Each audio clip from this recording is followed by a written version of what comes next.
Leinster limped their way over the line to finish top of Pool 3. My name's Mark. Let's talk rugby.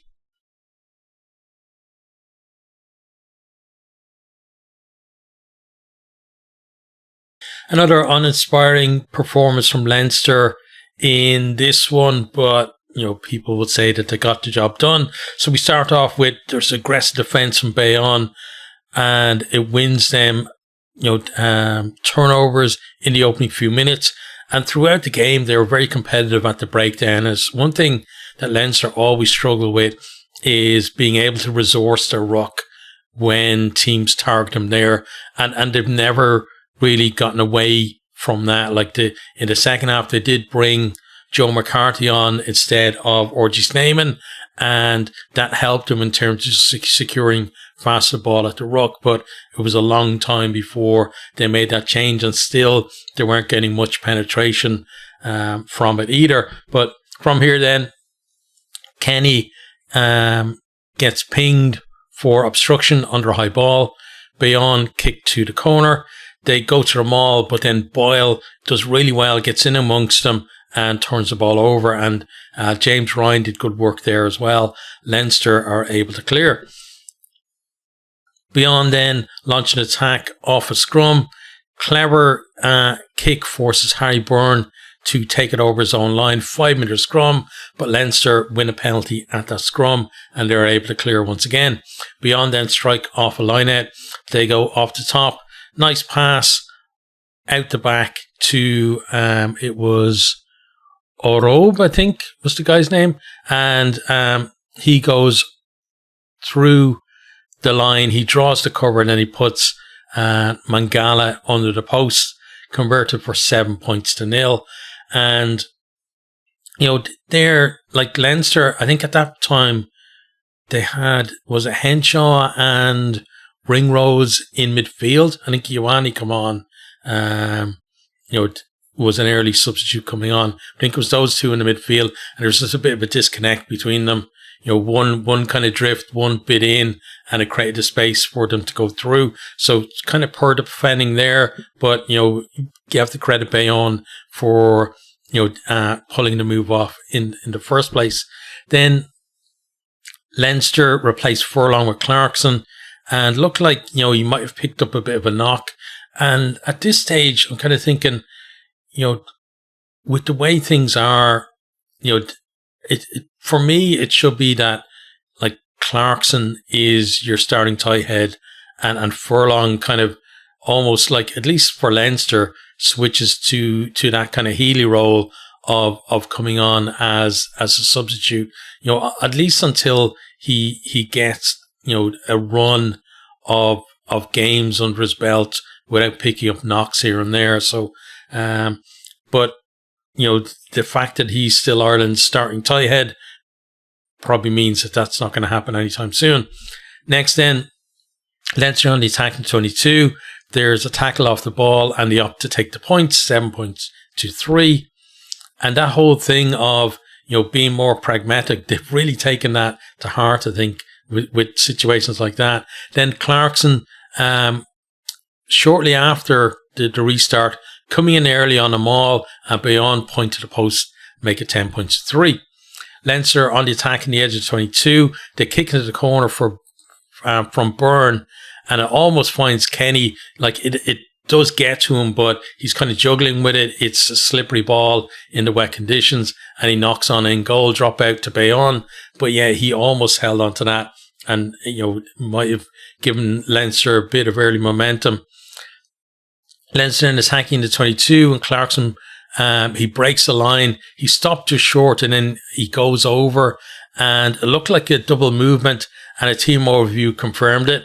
And it was one of these ones where he's tackled, then he's basically lying on top of the ball. He's trying to dig the ball out to place it, and I think it was it Doris came in, and Doris came in at the same time as one of the defenders, and then he ends up going over the line.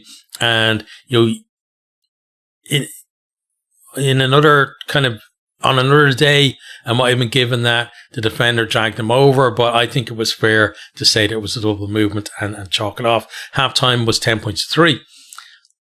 Prendergast then on for Tommy O'Brien, who goes off injured in the opening minutes of the half, and then he goes to fullback, and Jimmy O'Brien goes from fullback onto the wing, and Leinster start like probing more with the high kicks to the edge, like just inside the Bayonne 22. Jimmy O'Brien gets up well, he taps one back, and Van der Fleer almost, gets to it. It was one of these ones where it's tapped back into his path, it's in space. If he picks it up, he's going to have too much momentum for anyone to stop him going over, but he knocks it on. Scrum to Bayonne. Leinster then push them off their own ball, and Gibson Park snipes at 5 metres. They recycle it a few times, but then Bayonne get over the ball and they win a penalty. And Leinster, with their phase play, were pretty disappointing, because in that position,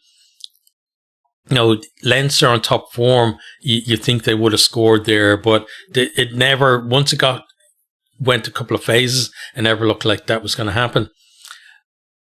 Leinster then upping the pressure, and there's a deliberate knock on from Yanchis, who goes to the bin after TMO check. It was Van der Fleer coming off a maul, and I don't know who he had outside him, but he had somebody outside him who definitely would have made a line break, and Yanchis just stuck a hand out, so he goes to the bin. Leinster go up the line to 10 metres out, but Ioane then knocks on as they look to move it again, and just more handling errors from Leinster. Leinster then strike off the back of a very powerful maul.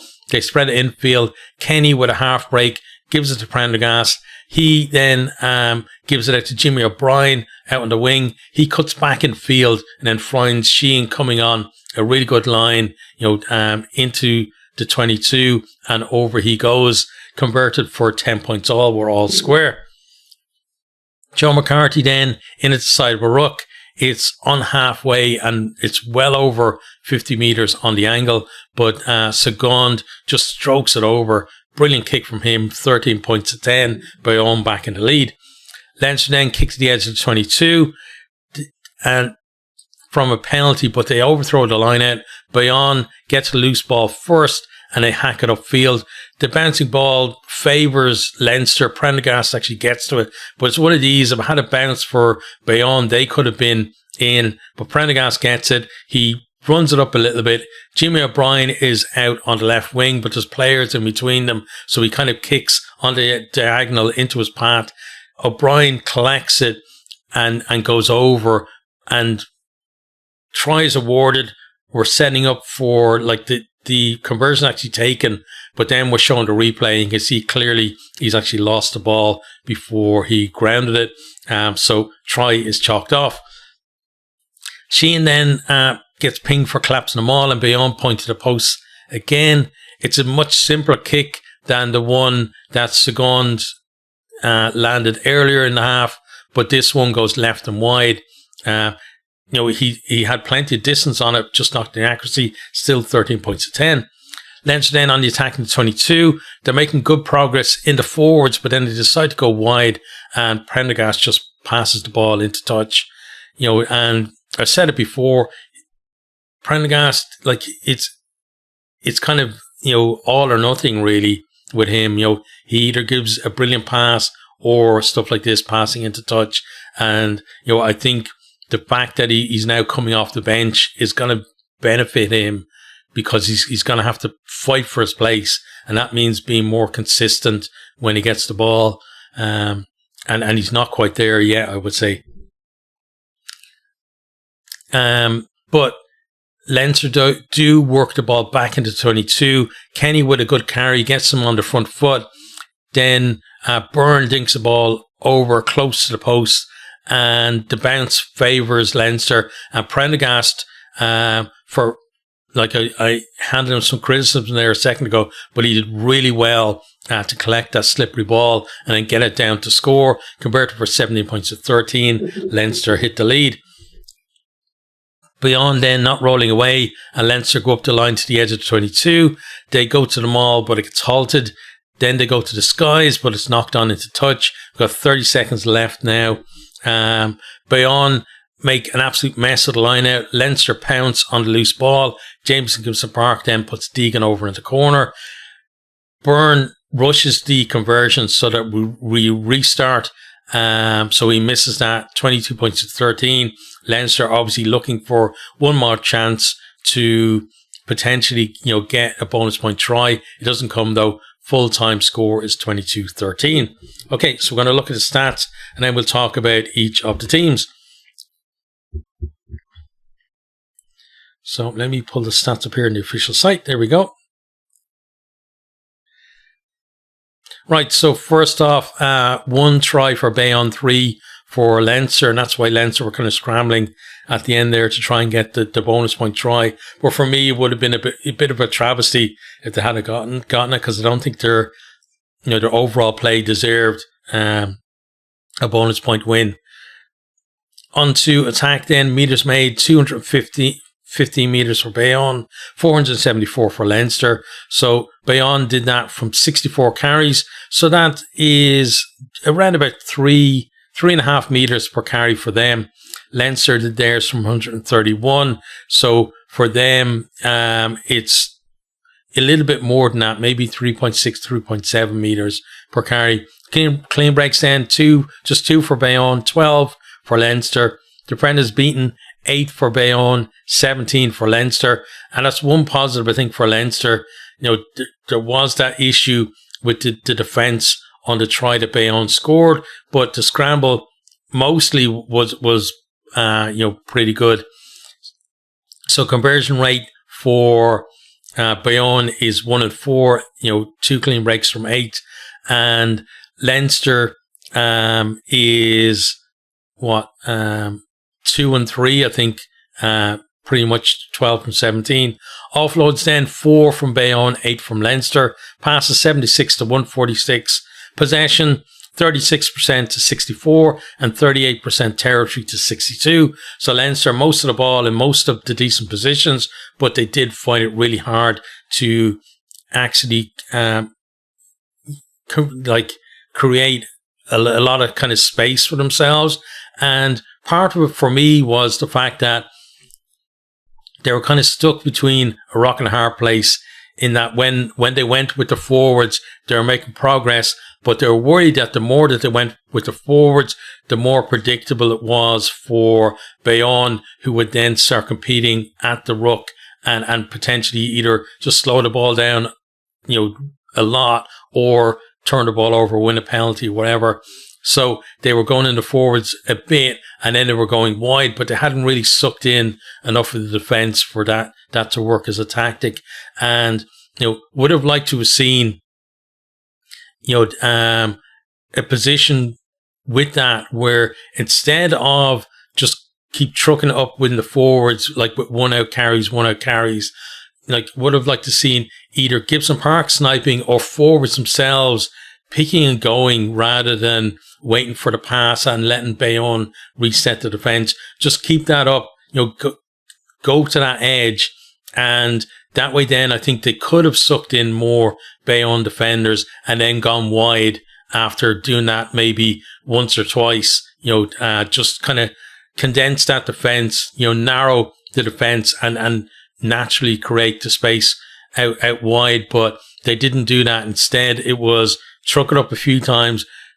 Bayonne would slow it down, so then they would try to go wide, or they would go to a kick, and it wasn't like they obviously won the game, but still wasn't a brilliant tactic from my point of view. Onto defence then, 162 tackles to 64, and an 85% and 84% tackle success for both teams. So very good, and it shows defences really were on top in this game. Turnovers won then 8-6.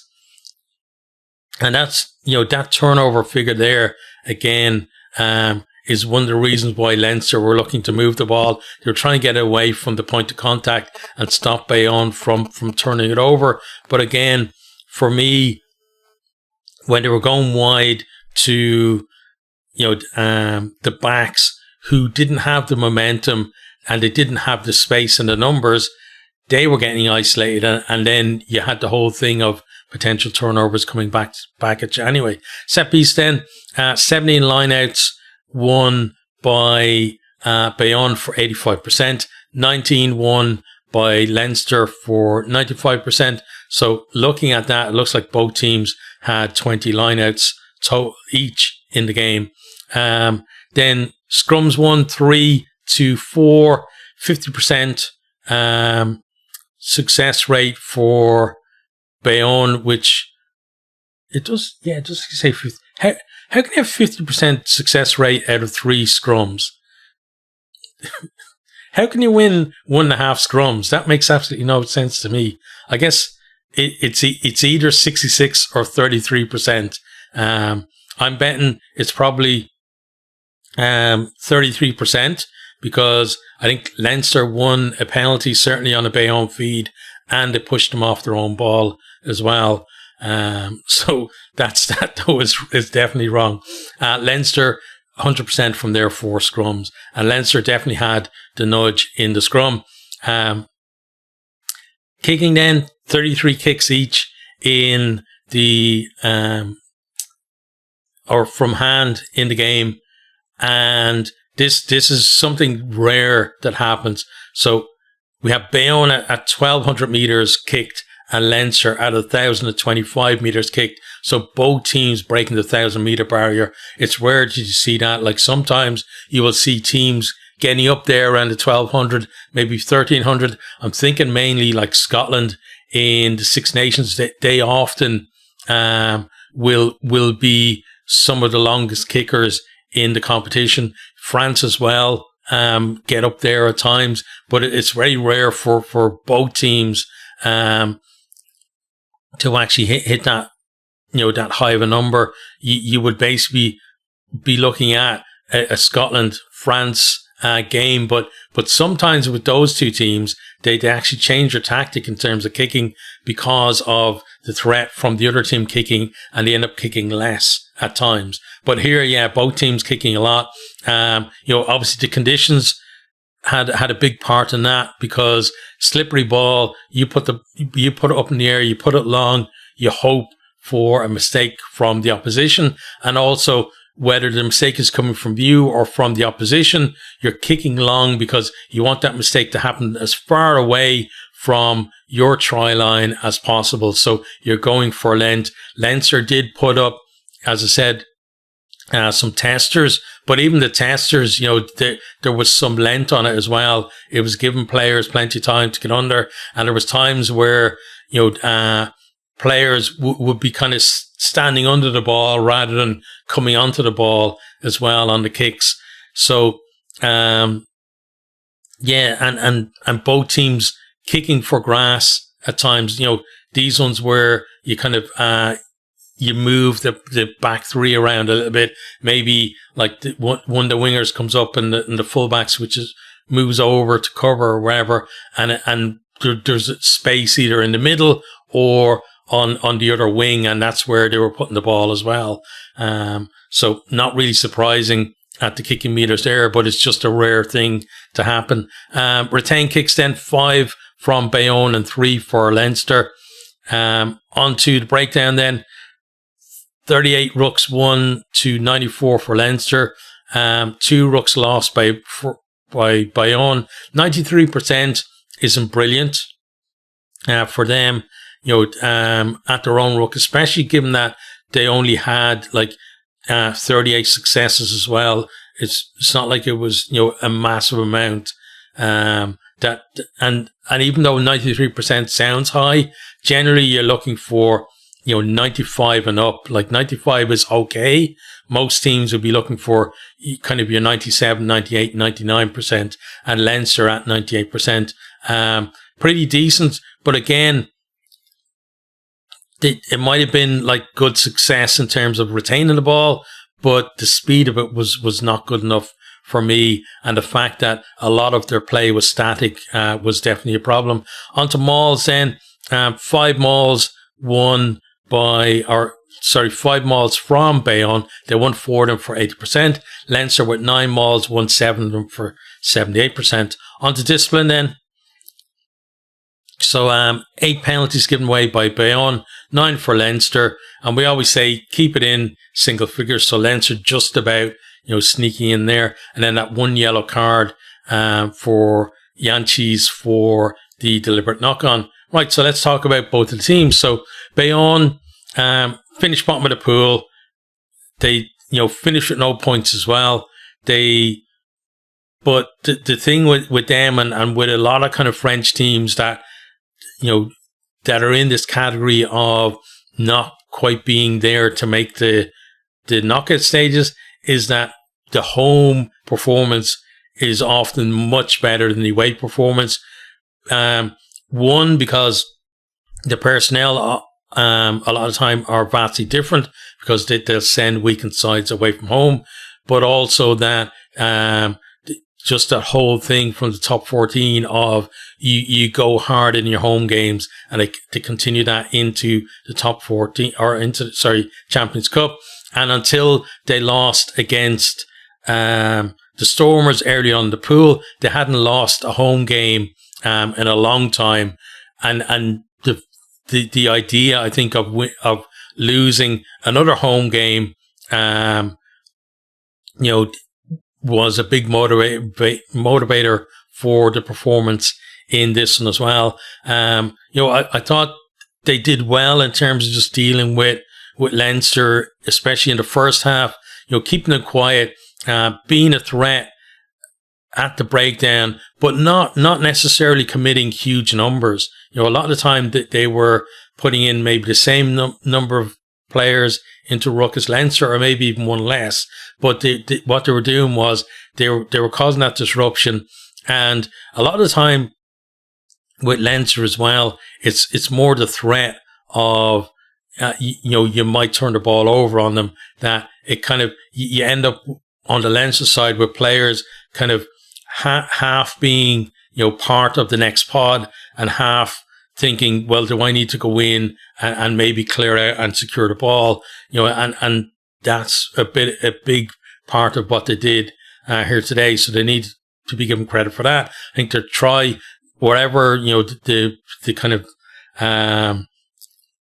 the poor defending from Leinster for the try, they worked the try themselves well, and they need to get credit for that as well. Kicking from the tee was superb. There was that one missed penalty, but the fact that Segund nailed that one from like almost 60 meters on the halfway line on the angle was excellent from them as well. And they didn't create a whole heap of chances themselves, but they didn't allow Leinster to have too many chances. Leinster really had to work for the points towards the end of the game. And there was that bouncing ball where it led to the Jimmy O'Brien score rightly being ruled off, but that could have gone their way, and they could have been the team who collected it. And if they got in behind, I think they would have scored, because most of the players were still up the Bayonne end, so there was really nobody back at home for Leinster if that bounce had gone for them. It didn't go for them, but still, I think they gave a good account for themselves, especially for a team who finished bottom of the pool with no points. It wasn't a terrible performance from them. And, up until wherever it was, 60 odd minutes of the game, it was tied up as well. They were actually leading going into the last 60 minutes. So, again, got to give them full credit for that. On to Leinster then. Again, another disjointed performance from them. That attack is still not firing. But again, for me, it's not just about the attack. It's about they're not really committing enough defenders, to the rucks and pulling them in. And that comes back then to the forward, not just the forwards carrying, because I think some of the carrying is good from the forwards. It's about what happens after there's a good carry. There seems to be a pause and a reset and just that little bit, delays on every kind of little bit of the next play, that then means that the defense is set and you're not going at soft shoulders. You're not going at guys who are still struggling to fill the line. Instead, you've got, a fully set defense to go at, and that's something I think to work on is just the speed of going after that, and also for me the kicking as well. The kicking is far too telegraphed a lot of the time, like the up and unders and stuff. And I think teams, are reading it a bit too easily. So maybe vary a little bit more, kind of dinks over the top, or, shape the kick and then give a pass, something like that. Just keep them on their toes a little bit more. And again, so that's the issue kind of around the rucks. And I think some of the forwards have to take responsibility as well, that you can't just be waiting for Gibson Park to arrive all the time. If he's not there, you pick the ball up and you go. And then coming to the backs, then it's not looking right in terms of the pace players are coming onto the ball, the accuracy in the passes, the handling of the players when they're receiving passes. To see Ioane there, like dropping a ball, and the thing is, I don't just want to single him out, but he was brought in, to give us something extra in midfield.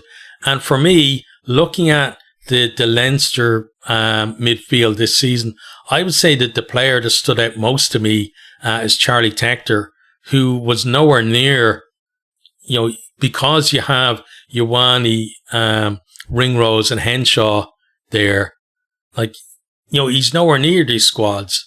And again, that's a bit of an issue for me, is that players who are maybe are performing in a poor team are then not getting into the big games because the big players are coming back. So definitely has to be looked at there. One thing I like, though, is the fact that Harry Byrne is being rewarded for the fact that he is the performing 10 at Leinster at the moment, and he's getting the starts, and Prendergast, is riding the bench, which I think is right. And again, I think in terms of Prendergast himself, Leinster as a province, and Ireland as well, I think that's to all of their benefits, because the fact that Prendergast will have to fight for his place and improve areas that still aren't that good in his game, I think is going to benefit all of those people and teams as well. Because if he was just if the message came down from Ireland and say, no, you got to keep playing him because, like, we think he's the future 10 for Ireland, well then there's no motivation for him really to actually work on those things and improve. So I like that part of it. But again, I think there could be, a few other players who get the reward, even if it means that, a big name has to sit out one of the big games. But the other thing for me is that we see now Leinster have been able to come back in the last 20 minutes and get the wins, and they're able to kind of dig the wins out and kind of win ugly, which is great. But the issue I have is not with that. I think that's brilliant. Like, I've been talking about a long time that they needed to have a bit more dog about them, and they've got that now. The issue is if they come up against a like, let's say a Bordeaux, or even at the moment like Bristol, the kind of teams who are in really good form and can punish every single one of your mistakes and score a ton of tries. Well, unless Leinster have a big pickup in their form, it won't matter against teams like that, because they'll end up being beaten by 20 odd points. And there won't be that closeness in the game where this kind of mental edge will actually come into play. So they need to improve. I think every facet of their game needs to improve. doesn't have to be that much. Like a couple of percent each can make a massive difference. Like a few less drop balls, a few less players, kind of overrunning or running slightly the wrong line, a few less crooked throws at the line out, just little bits here and there, I think would make a massive improvement for them. And we know that they're capable of doing that. We just have to see it now in the knockout stages.